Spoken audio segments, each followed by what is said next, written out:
नमस्कार, मैं कुशल शर्मा और आप द क्वेंच क्वेस्ट के इस एपिसोड में हम बात करने जा रहे हैं वास्तु की। मैं समझता हूँ कि इंसान अपनी जिंदगी में खुशी और गमी दोनों के दोनों जो है सहता है और इन सब में कहीं ना कहीं वो चाहता है कि जितने भी प्रॉब्लम्स हैं उनका सोल्यूशन ढूंढे। तो वास्तु एक ऐसी साइंस है या टेक्नोलॉजी है या बहुत पुराना हमारे बीच में हम भारतीयों को मिला हुआ एक गिफ्ट है। तो ये क्या एग्जैक्टली वो तो हम सर से ही समझेंगे। तो उसके माध्यम से भी हम काफी सारी चीजों के सॉल्यूशंस निकालते हैं। तो बिल्कुल ABCD ऑफ वास्तु रहेगा, यानी कि बहुत ही सिंपल भाषा में और बहुत ही शुरुआती तरीके से हम इस चीज को समझेंगे।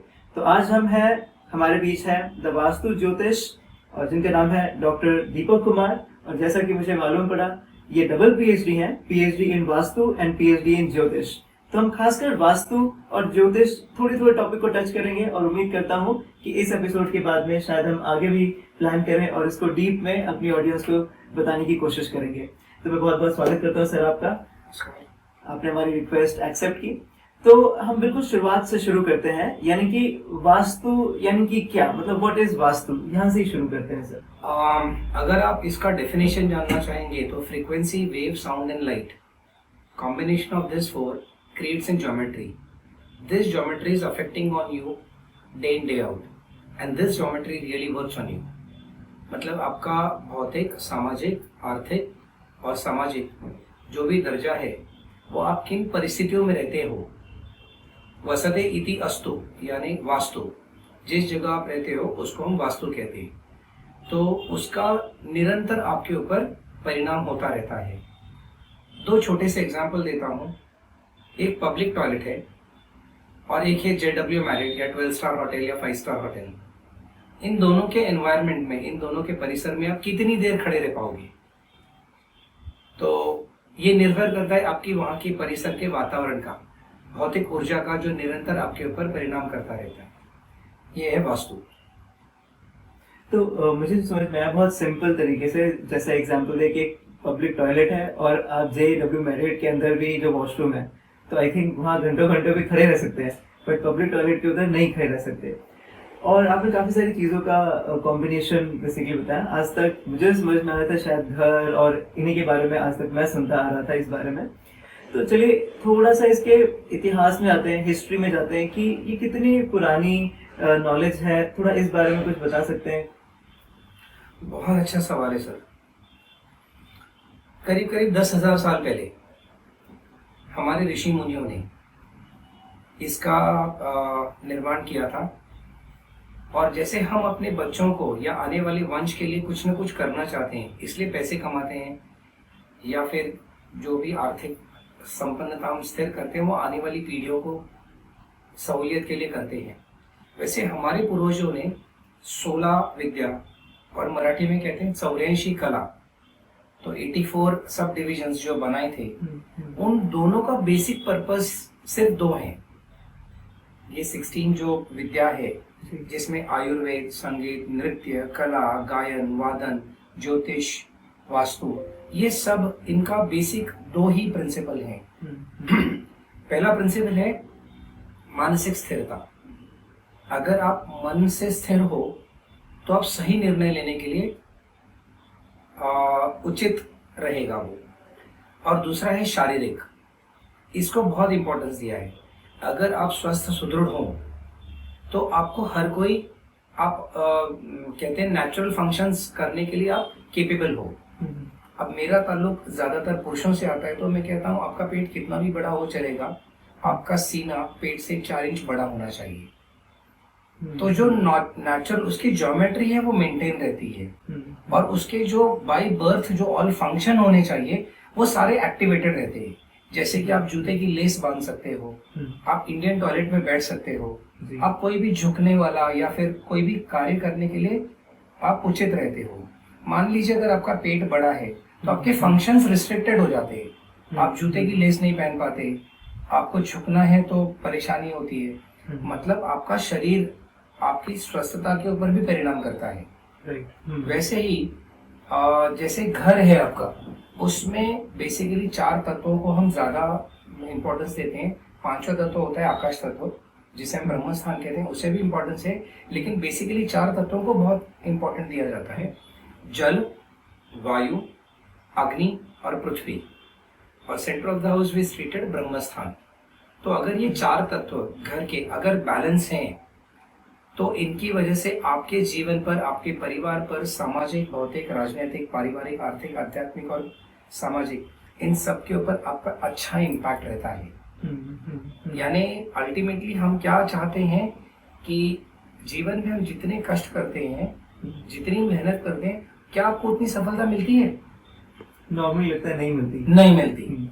तो मेरा मानना ऐसा है कि 70% लोग ऐसे हैं पृथ्वी पर जिनको जो भी कष्ट करते हैं उनका 70% ही मिलता है। 30% से 70% मिलता है उनको, 100% तक नहीं मिल पाता। 27% लोग ऐसे हैं इस पृथ्वी पे जो मेहनत करते हैं जिसका 70% से 100% मिलता है। ठीक है, 70% से 100%, 27% ऑफ द लोगों को मिलता है। और सिर्फ 3% लोग ऐसे हैं जो थोड़ा काम करते हैं और डबल रिटर्न्स पाते हैं। इसीलिए किसी फाइनेंसर ने कहा था कि 5% of the people have 95% of the money and 95% of the people have only 5% of money. So ये मैंने कहीं सही सुना है। तो इसका मतलब बिल्कुल सही है कि जो आप मेहनत करते हो, और ज्योतिष में कैसा है कि ज्योतिष में कहते हैं कि आपकी दशा बदली तो दिशा बदल जाती है।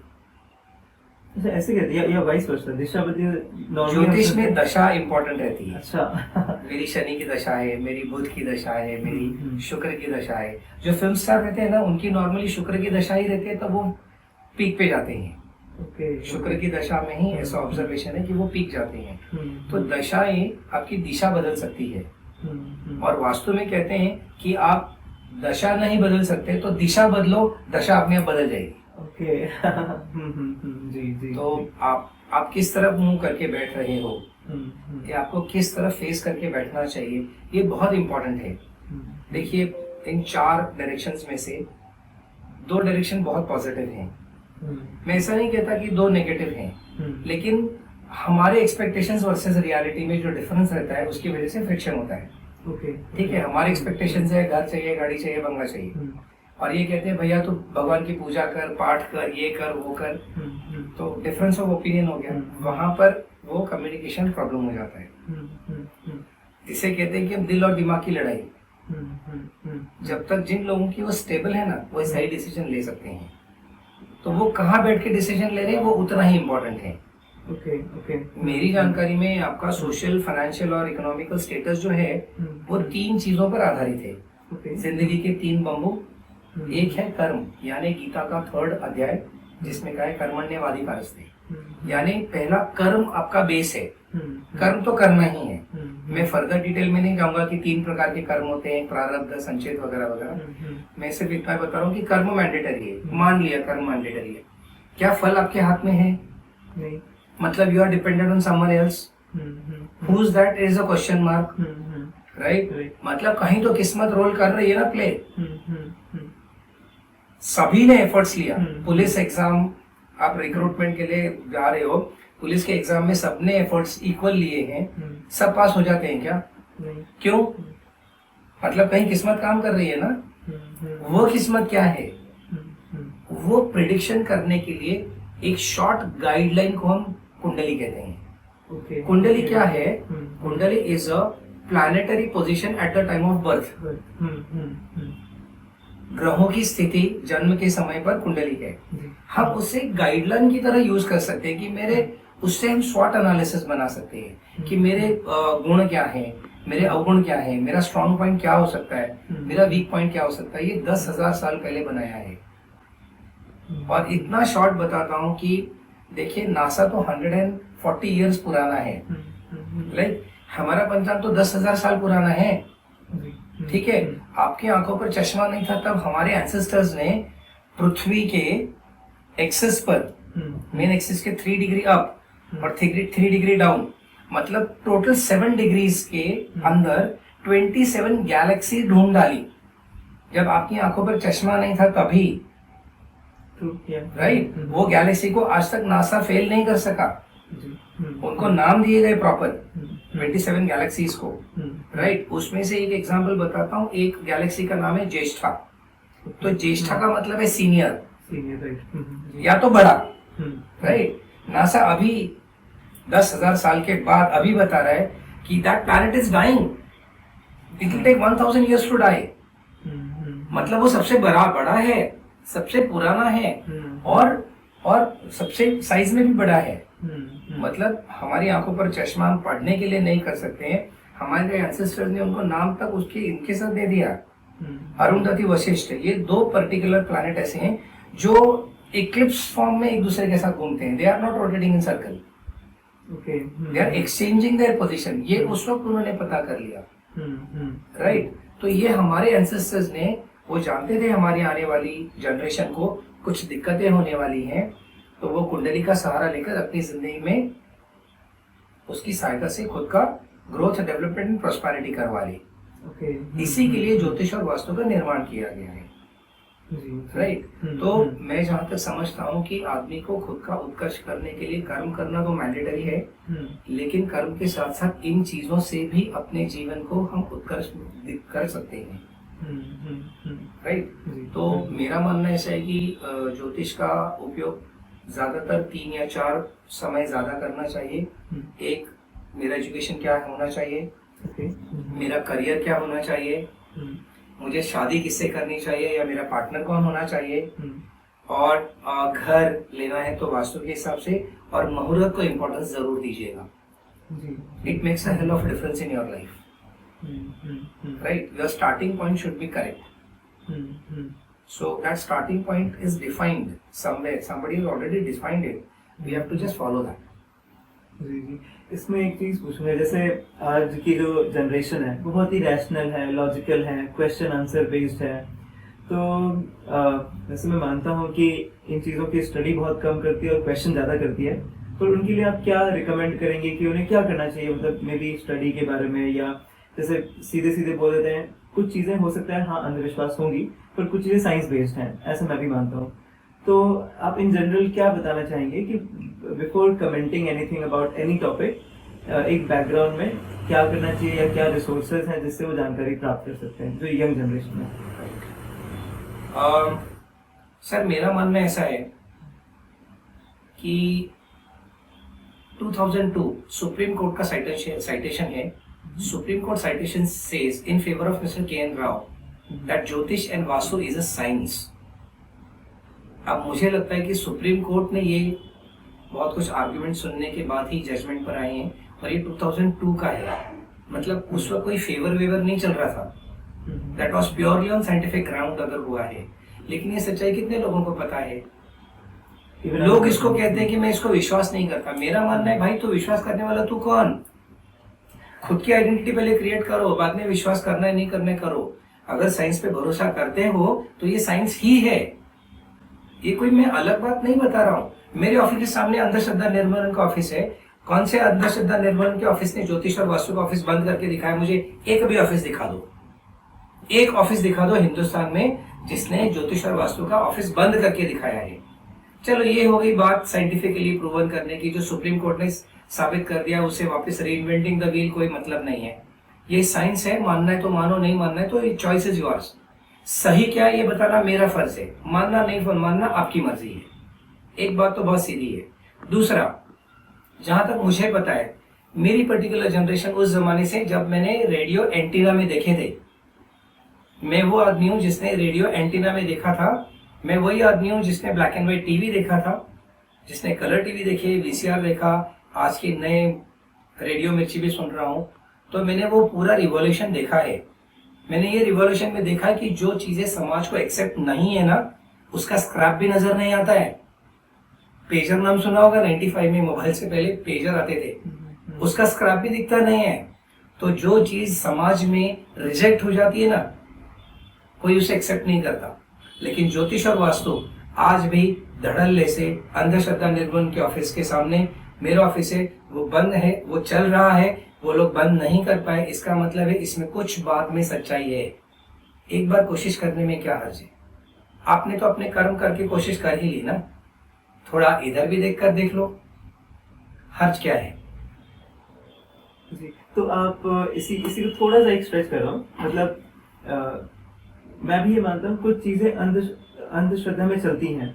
तो एक कुछ लाइंस आप ड्रॉ कर सकते हैं या एग्जाम्पल के थ्रू बता सकते हैं कि जैसे इस चीज को अंधश्रद्धा मान सकते हैं और जिसका साइंटिफिक बेस है उसे नहीं, जैसे कि ज्वार भाटा होता है समुद्र में, तो उसका भी वास्तु और ज्योतिष से कनेक्शन है, बिल्कुल साइंटिफिक है वो। तो ये एक एग्जाम्पल हो गया जो इस चीज को प्रूव करता है कि ये साइंटिफिक ग्राउंड्स पे बनी हुई एक विद्या है। तो कुछ एग्जाम्पल्स की किसे हम अंधश्रद्धा किसे कह सकते हैं, मतलब ऐसा कुछ बता सकते हैं? एक एग्जाम्पल बता रहा हूँ। एक गांव था जी। उस गांव में जो सरपंच हैं उनके घर में पूजा थी और पूजा के दिन प्रसाद बनाया गया गांव को खिलाने के लिए। अब क्या हो गया, उनके घर में एक बिल्ली थी, तो उस बिल्ली ने क्या किया, उस प्रसाद में जाके मुंह मार दिया और प्रसाद भ्रष्ट हो गया। उनको फिर से बनाना पड़ा, फिर से बहुत मेहनत से प्रसाद बनाया और फिर से बिल्ली ने जाके उसमें मुंह मार दिया। अब सरपंच परेशान, तो उन्होंने वो बिल्ली को जाके कमरे में बंद कर दिया पहली बार, फिर जाके प्रसाद बना दिया। फिर वो तो समय निकल गया, दूसरे साल फिर वो घटना घटी, फिर वो प्रसाद बना, बिल्ली ने उसमें मुंह मारा, फिर वो प्रसाद खराब हो गया। अब सरपंच ने एक डिसाइड कर लिया कि वो प्रसाद बनाने से पहले ना बिल्ली को टोकरी के नीचे रखेगा। उसने उठाया, बिल्ली को रखा, उस पर टोकरी रख दी, फिर प्रसाद बनाया और फिर तब से उनको एक ये हो गया कि प्रसाद बनाना है तो पहले बिल्ली को ढक दो तो उसमें मुंह नहीं मारेगी। अब ये किसी ने किसी को फ्यूचर में बताया नहीं, ये पीढ़ियां चलती आ रही हैं। अब नए जनरेशन में न्यूक्लियर फैमिली, हस्बैंड वाइफ रहते हैं, अब इनके घर में बिल्ली भी नहीं है। इन्होंने क्या किया, चाइना के की बिल्ली लाई, चाइना की बिल्ली रखी, उस पर टोकरी रख दी। तो कुछ जो रीति रिवाज हैं वो बिना सोचे समझे कैरी फॉरवर्ड हो गए। अभी पुराने जमाने में जो औरतें थीं वो घड़े पर नदी से पानी लाती थी या कुएं से पानी लाती थी। उनके जो 4 दिन जो होते थे उसमें उनको आराम करने के लिए मिलता था, किसी चीज को हाथ मत लगाओ। बेसिकली मेरा मानना ऐसा है कि उसमें कोई इतने ज्यादा एंटीबायोटिक्स थे नहीं और उन लेडीज को कोई संडेज भी नहीं मिलता था। तो उस लेडी को उसके इससे उसको एक रेस्ट मिलता था, फिजिकल रेस्ट मिल जाता था कि आप कुछ टच मत करो, यू टेक रेस्ट, हम लोग आपको सब दे देते हैं। और जॉइंट फैमिलीज होती थी, मतलब 6-7 औरतें एक साथ रहती थी। तो ये कल्चर होने की वजह से वो नियम बनाए थे कि भैया तू खाना मत बना, तो यहाँ कहीं पूजा वूजा मत कर, यहाँ वहाँ मत जा। तो ये सब इट वॉज टेकन केयर। अब आज के डेट में ये रूल्स फॉलो नहीं होते हैं, लेकिन बहुत सारे लोग बोलते हैं कि नहीं मेरा पीरियड है तो मैं ये नहीं करूंगी, वो नहीं करूंगी। मेरा मानना ऐसा है कि न्यूक्लियर फैमिली है, हस्बैंड वाइफ रहते हैं। आप अगर खाना बना के हस्बैंड खा रहा है तो फिर आप पूजा क्यों नहीं करते हो? मतलब हाँ, आज के समय में पूजा कर सकते हैं, कर सकते हो ना। घर में जो तुलसी है ना वो माँ है, हमारी माँ है। माँ और बेटे का या माँ बेटी का रिलेशन है, तो तुलसी को वो पीरियड चलता है, लेकिन काम वाली बाई का नहीं चलेगा। आप ट्राई कर लो अपने घर में, वो तुलसी मुरझा जाती है। That is the most sensitive, जहां तक मुझे पता है, that is the most radioactive, that absorbs the entire radioactive energy. इतनी ताकत है तुलसी में। तो ये जो नीति नियम जो कुछ घर में लोगों ने बनाए हैं कि ये करना है, ये नहीं करना है, मेरा मानना ऐसा है कि अगर आपको करना है तो सब करो, किसी में लिमिटेशन मत डालो। अगर आप खाना बनाकर पति को खिला रहे हो तो आप भगवान को भी पिता, भाई या ये मान ही सकते हो ना। और मैं अपने भगवान के साथ रिलेशन एक पिता का ही रखता हूँ कि मेरे पिताजी हैं और मुझे उनसे बात करने के लिए किसी की परमिशन की जरूरत नहीं है ना। तो आप वो फॉलो कर सकते हो। हाँ, लेकिन कुछ बातें हैं कि जो प्लैनेटरी पोजीशन के हिसाब से हम कहते हैं कि 7.5 आने वाली है, तो 7.5 खराब नहीं होती है। In fact Shani is the most powerful and strong planet which is cleansing your energy. न्याय की देवता है शनि, तो आपको वो संभाल रहे हैं, आपको परेशान नहीं कर रहे हैं।